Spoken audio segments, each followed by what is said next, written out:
Bonjour, je suis Jean-Marc Perle, totémisé marmotte. J'ai l'habitude de dire marmotte numéro 2 car il existe un marmotte beaucoup plus célèbre que moi, Daniel Robinson pour ne pas le citer.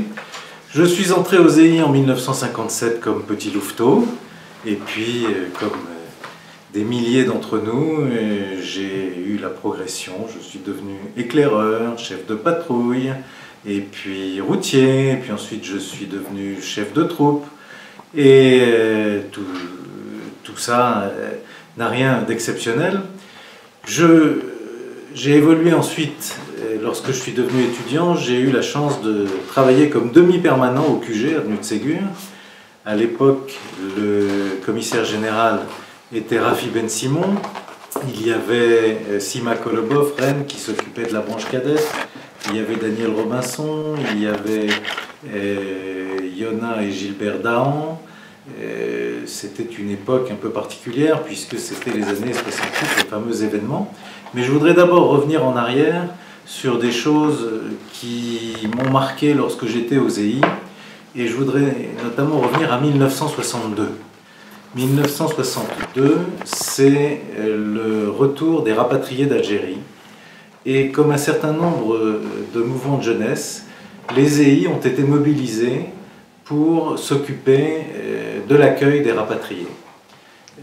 Nous étions jeunes, mais nous avons été, en tout cas avec ma troupe, qui était la troupe Josué, dont le QG était à Ségur justement, nous étions à Orly pour accueillir les gens qui arrivaient d'Algérie. Et je dois dire que ça a été pour moi quelque chose d'exceptionnel, car je n'imaginais pas la misère que ça pouvait représenter. J'ai vu arriver des gens avec une petite valise et rien d'autre, des personnes de tous les âges, des familles, des personnes âgées auxquelles on demandait s'ils avaient de la famille en France, des amis, des gens pour les accueillir.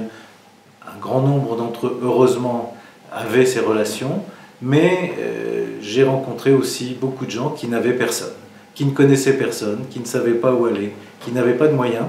Et avec les ZEI, eh bien, ma foi, on les orientait vers des centres d'accueil. Ils étaient pris en charge par les autorités de l'État, bien sûr, ça n'est pas nous qui faisions tout, mais c'était quand même quelque chose d'extraordinaire. On y a passé plusieurs soirées et des week-ends entiers par alternance. Ça, c'est une première chose. Ensuite, ça concerne beaucoup plus directement les ZEI. J'ai participé à l'élaboration et ensuite à l'animation aux côtés de Joseph Bengio Berger d'un voyage au Sénégal qui, je crois, a marqué ceux qui y ont participé. Une vingtaine d'EI sont partis en 1966 au Sénégal. Nous avons pris le bateau à Marseille. Nous sommes passés par Casablanca. Nous avons été reçus par des anciens ZEI de Casablanca, du Maroc.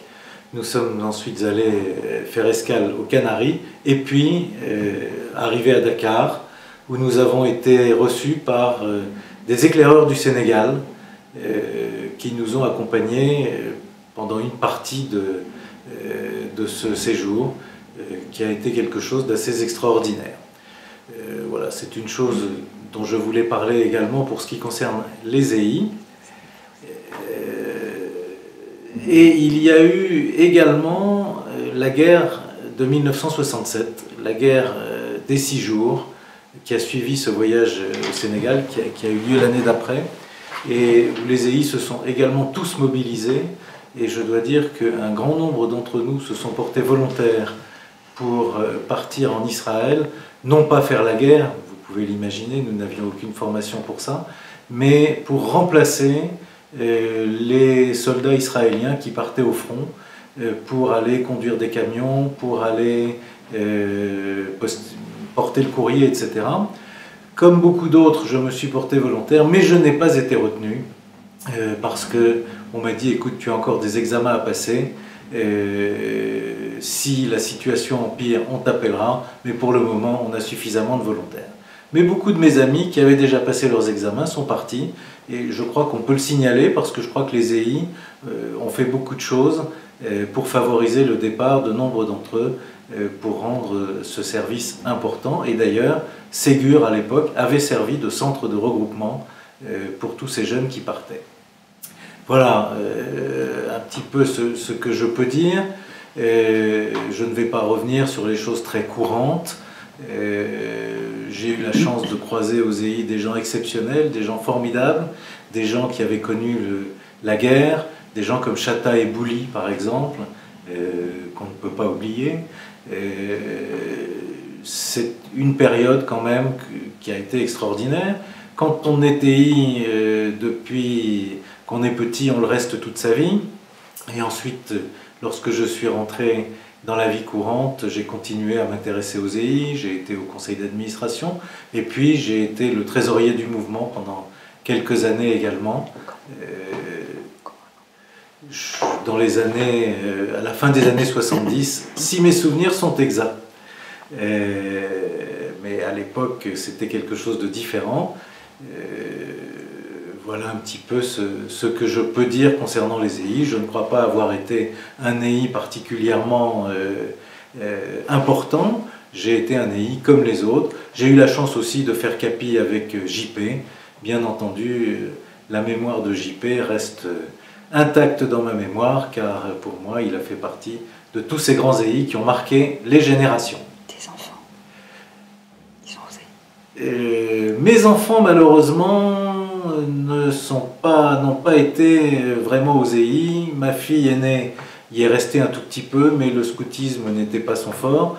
Et pour une raison dont je ne me souviens plus, mon fils est allé aux EDF de Boulogne, mais je pense que c'était plus pour une raison de camaraderie. Il avait des copains qui y étaient, et donc il est allé là-bas. Il a donc fait du scoutisme quand même, mais différemment, chez les laïcs, ce qui était quand même quelque chose de différent, même si le commissaire de groupe local s'appelait Lévy et le chef de troupe Dreyfus. Est-ce que tu as un message à faire passer aux jeunes générations? Le message que j'ai à faire passer aux jeunes générations, eh bien, c'est de leur dire profitez de l'expérience des anciens, profitez de tout ce que les EI peuvent vous apporter aujourd'hui, et les EI peuvent vous apporter énormément de choses. Pour ce qui me concerne, je considère que ce que j'ai pu réussir dans ma vie, en grande partie, je le dois aux EI, et je ne leur en serai jamais assez reconnaissant. Et puis, je reviens vers les jeunes générations. Quand vous aurez profité des anciens, eh bien, faites profiter à votre tour les jeunes de ce que vous aurez appris, de ce que vous saurez faire et de ce que vous pourrez leur apporter. Voilà ce que je peux dire pour les futures générations.